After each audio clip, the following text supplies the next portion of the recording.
Yesu zwa esika zala pole makasi nanga.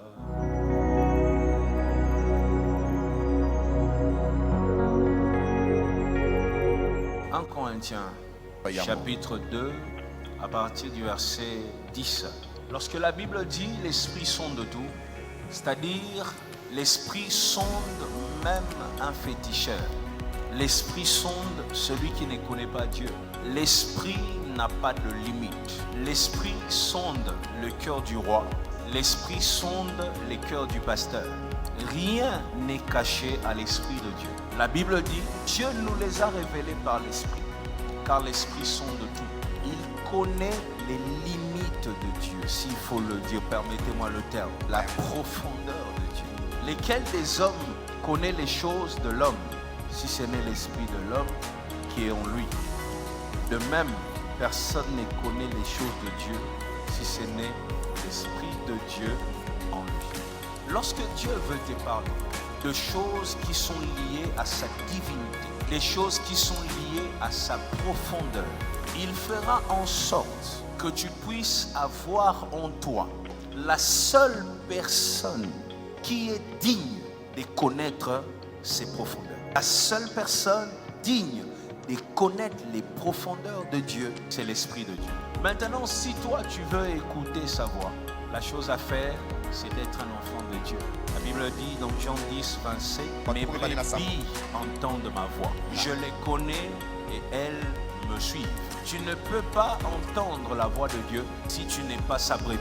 Et la Bible dit dans Romains 8, 9, pour vous, vous ne vivez pas selon la chair, mais selon l'esprit. Si du moins l'esprit de Dieu habite en vous. Si quelqu'un n'a pas l'esprit de Christ, il ne lui appartient pas.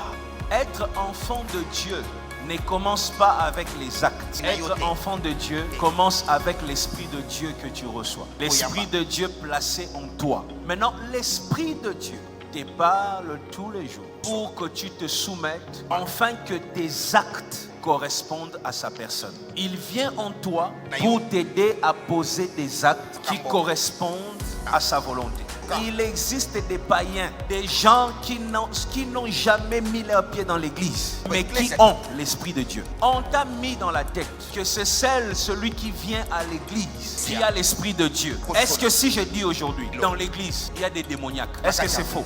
Il y a des gens avec des démons dans l'église ou pas? Il y a des sorciers dans l'église ou pas? Il y a des occultistes dans l'église ou pas? Le problème, ce n'est pas d'abord l'adresse. Comme il y a des démoniaques dans l'église, il y a aussi ceux qui appartiennent à Dieu dans des bars. Jésus est venu, il mangeait avec des pharisiens. Il est entré dans la maison des Zachée, tout le monde est scandalisé. Parce que pour Jésus, être un enfant de Dieu, ce n'est pas une affaire d'adresse. Les enfants de Dieu sont dans des bars, des sorciers dans l'église. Être un enfant de Dieu commence quand tu as reçu l'Esprit de Dieu. Ce n'est pas le baptême qui donne le Saint-Esprit. Quand tu es appelé par Dieu, baptême ou pas, l'Esprit est en toi. Le baptême est un signe, un témoignage public de ta foi envers Dieu. Voilà pourquoi la Bible le dit. Être un enfant de Dieu, appartenir à Dieu, c'est d'abord avoir son esprit. L'Esprit de Dieu te permet d'être enfant de Dieu.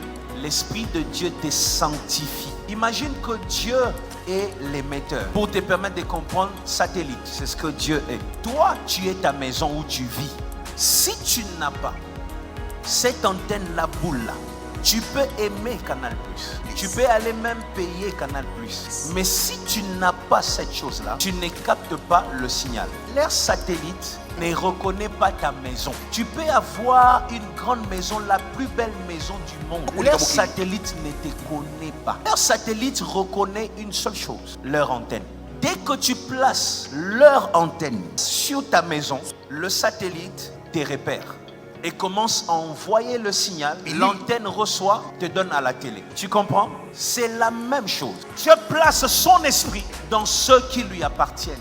Quand Dieu veut parler à ceux qui lui appartiennent, quand Dieu lance un message, ceux qui reçoivent, c'est ceux qui ont, vous voyez, l'antenne. Le problème, ce n'est pas que Dieu parle ou pas. Il parle à tout moment. Ceux qui lui appartiennent l'entendent.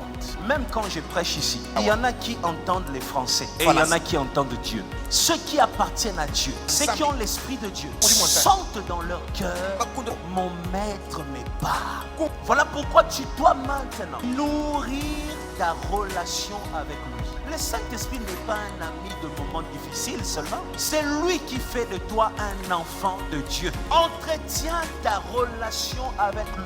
Apprends à le connaître. Parler avec lui. Tu veux entendre Dieu, ça passe par lui.